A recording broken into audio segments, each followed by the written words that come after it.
నేను 7వ తరగతి చదువుతున్నప్పుడే పోలీసులు నన్ను స్కూల్ నుంచి అరెస్ట్ చేసి తీసుకెళ్ళారు.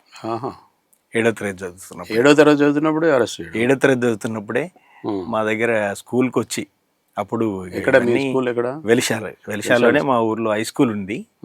యూనిఫామ్లో 2 పోలీసులు సైకిల్ వేసుకొని వచ్చి పోలీస్ స్టేషన్ నుంచి టేకుమట్లలో అవుట్ పోస్ట్ ఉండేది, పోలీస్ అవుట్ పోస్ట్. టేకుమట్ల అవుట్ పోస్ట్కు నన్ను సైకిల్ ఎక్కించి తీసుకొని వెళ్ళిండ్రు.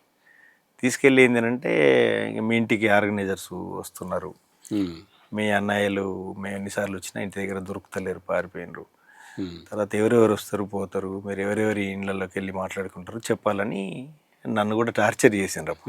అప్పుడే నన్ను చేతులతో కొడితే నా చెవి పగిలిపోయింది. మోకాళ్ళ మీద కొడితే మోకాళ్ళు కూడా లేవని పరిస్థితి వచ్చింది అప్పుడు. దాన్ని నిరసిస్తూ స్కూల్లో అప్పుడు విద్యార్థి సంఘం పనిచేస్తున్నది కాబట్టి స్కూల్ అంతా బాయ్కాట్ చేసిండ్రు.